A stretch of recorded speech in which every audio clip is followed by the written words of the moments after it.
He's also a resident of ESPN, covers the NBA, played in the NBA, and I'm sure has been, breaking down the tape of last night's Sixers Heat game, which has been a big topic of conversation all over the area. Tim Legler joins us now on the Boardwalk Honda hotline. And, Tim, I was there last night. It was very frustrating. The first half, it looked like the Sixers just were out of it. And, late in the game, they kind of came on. But was there something about that game that sticks out to you that maybe is a bigger picture look at what this team really is?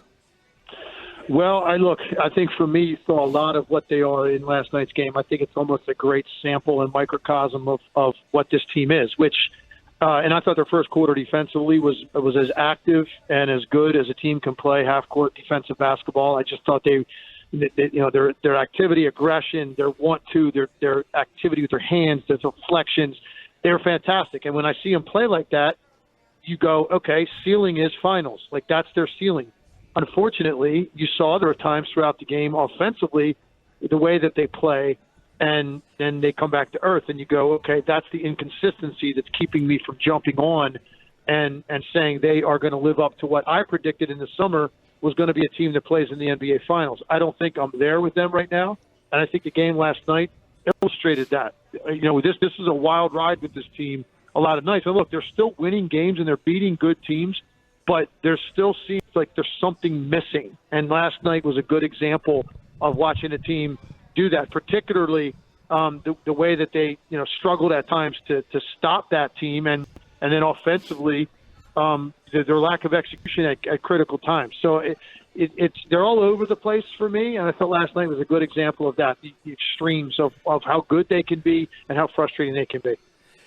Yeah, and okay, so a lot of discussion about the way they played that zone. I mean, they got some good open looks, but are you okay with that? Are you okay just jacking threes up and getting some open looks, or would you rather have seen them kind of attack that zone a little differently?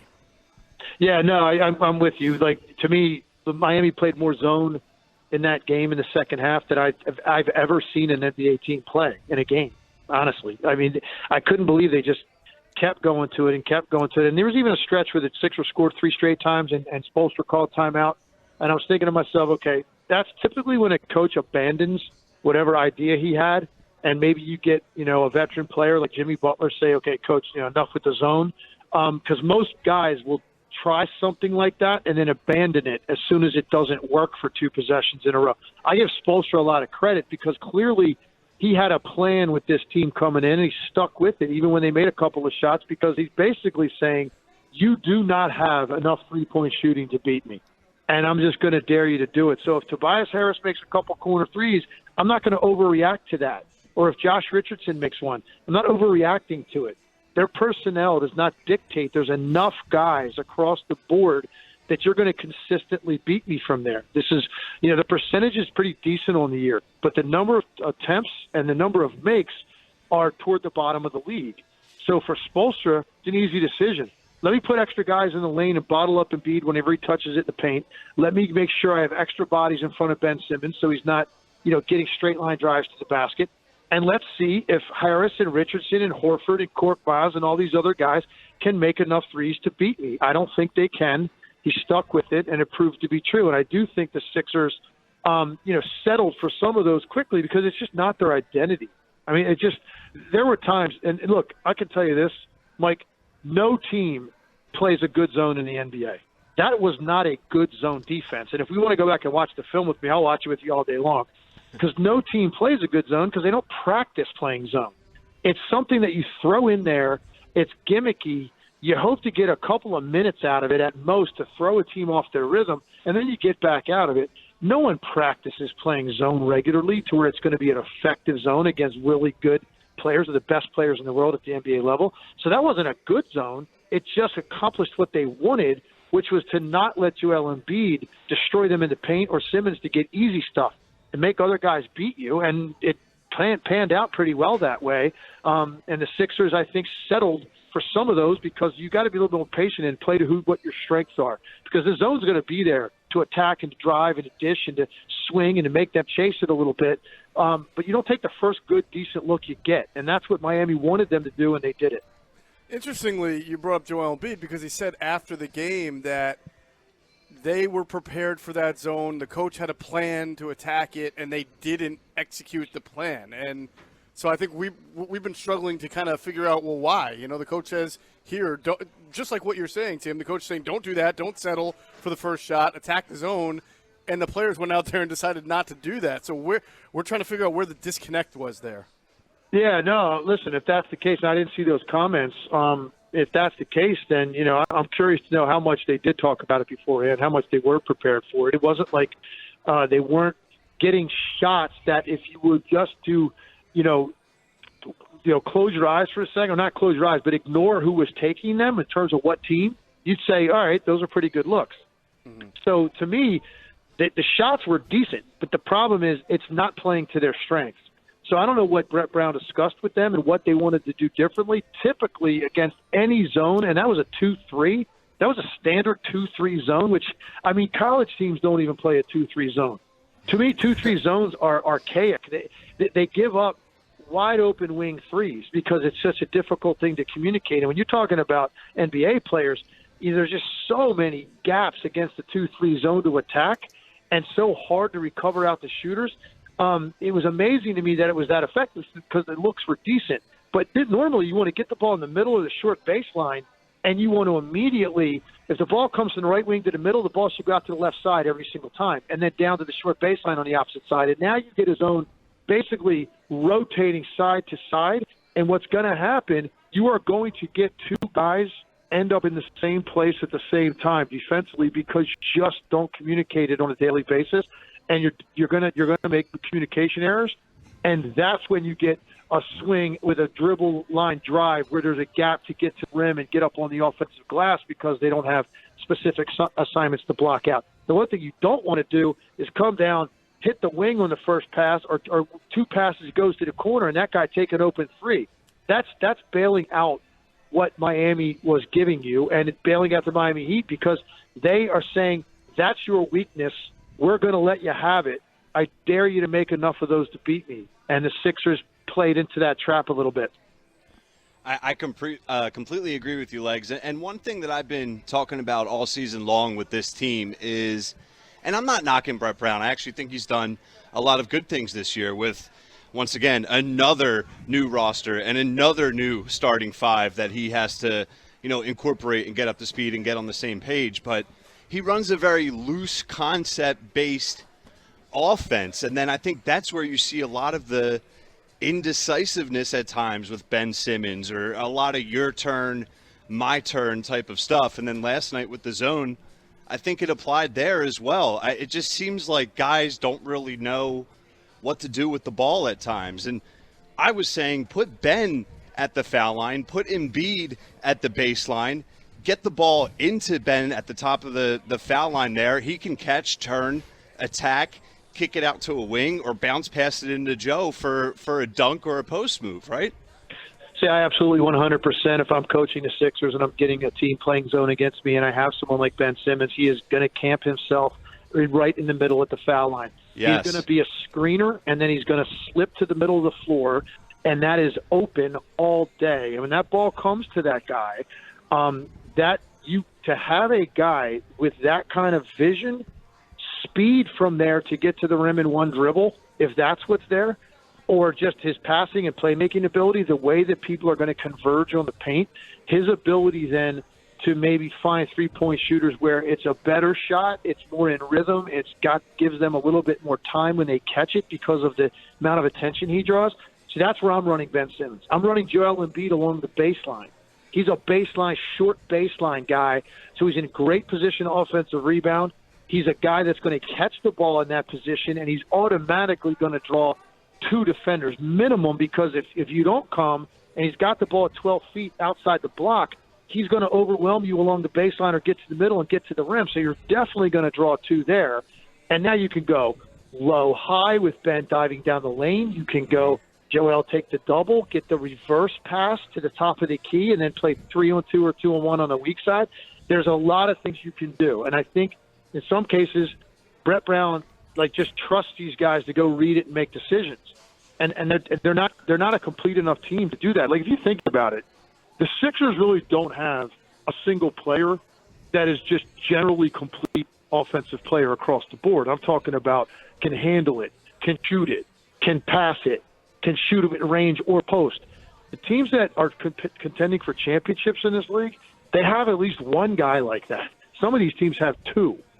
The Sixers really don't have one. They've got every guy on that roster has certain things that they play to their strengths. None of those guys can do it all. So to me, they require even more specificity with how you're going to attack certain things, particularly if you were prepared and you talked about this and you knew you were going to get it. You should have been a little bit different than that, which I thought were some quick shots, some quick possessions, and again, getting exactly what Eric Spoelstra wanted you to get. Tim Legler, ESPN, really good breakdowns on all this stuff from last night. But we want to go to one final conversation, which has been going on for quite some time, which is Ben Simmons. And, Brett Brown the other day, said, I wanted to shoot one per game. That hasn't happened. He said in a pregame practice the other day, I don't know if this audio really got out very much, but I did hear it last night. I read an article about it that he basically said he needs to develop a perimeter game. 3 years in and everything we've seen, yes, he's made a couple of threes, but is there anything in your mind that tells you there's more coming, or is this the guy, we keep saying, this guy could be a superstar, and we had an argument earlier that maybe this is just who he is. Do you see more to his game, or is this all he's going to be? I don't think there's another threshold offensively that you're going to see him break through or get to. I'm sorry, I just don't. Not 3 years into the league. And I anybody that drank that Kool-Aid or fell for that in the summer when you're seeing those workout videos or saw him make one in the preseason that thought this was going to now become something he incorporates into his game. I mean, to me, it was silly because I took the approach going into the year. It's great that I saw that on video in the summer. It's great that he took one and made one in the preseason. Hey, look, it's something. It's a start, but at no point was I convinced that was going to be something that Ben Simmons was going to be comfortable with at any time this year and probably moving forward throughout his career. He does so many things on a basketball court that do help you win, and I think he's gotten to a place in his life where he's always been the most dominant athlete on the court in AAU and in college, and he comes to the pros and he's a guy that's he's a rookie of the year. He's got a massive contract. He's been on a good team that's a contending type team. A lot of really good things have happened for Ben Simmons playing exactly the way he has played throughout his life. And I think based on the fact that there's another player on their team that is regarded as a better offensive player, I think in some ways that limits his ability and a desire to break through that barrier and add those things to his game. Because for him, it's worked out pretty well to this point, and there's another guy on my team that does some of the things I can't do. So this might be as good as it gets. I just don't think he's ever going to be comfortable raising up and shooting a 15 to 18-foot shot if a guard lays off him or goes under a pick, or on a reversal, catching the ball if he's got time at the three-point line, catching that thing and loading it up. It's going to be in his natural DNA to want to put that thing on the ground and try to get a straight-line dribble drive and use his speed to get into the lane and find. I mean, that's who Ben Simmons is at his core. And I don't think any of us really knew some of the limitations were going to be to this extent until he got to the league. He always assumed he could add it when he had to, and that just hasn't been the case. Right, and it's odd because two things, Tim. One, we've seen him now take a couple threes and make them. So, I mean, that doesn't help his confidence apparently at all, is the fact I caught it, I shot it, I made it. Okay, I can do this. You would think that the first one would kind of get him, and then the second one, but still seems like there's just no desire there. And then secondly, if there is no desire, why not be more aggressive then? Like the whole thing is, okay, if you're not going to take the jumper, then you just need to be more aggressive. He seems to be unwilling to be more aggressive too. Yeah, and that's the thing that has been frustrating for me for his first couple of years. I do think he's gotten better this year with recognizing when it's incumbent upon him to take this thing all the way and finish. Like there's been a lot of times his first couple of years in the league when he would come with a head of steam, whether it was either transition or even in the half court if he got a ball screen, and he'd get to a point where he's downhill with speed, getting about to the point where he's going to take one more stride, take off, and get to the rim and finish, and he would immediately start swiveling his head around trying to find somebody. And you'd go, what are you doing? Like, take the ball to the basket. That's the best play for the team in that situation. It's not all about being unselfish. Like, in some cases, that is the best play for your team on that possession. It's not about being unselfish or being a guy that wants to make people better. That's not recognizing what's good for you and for your team. And that would frustrate me. I do think he's been better this year. Most nights when I watched him, I don't feel as frustrated with those moments.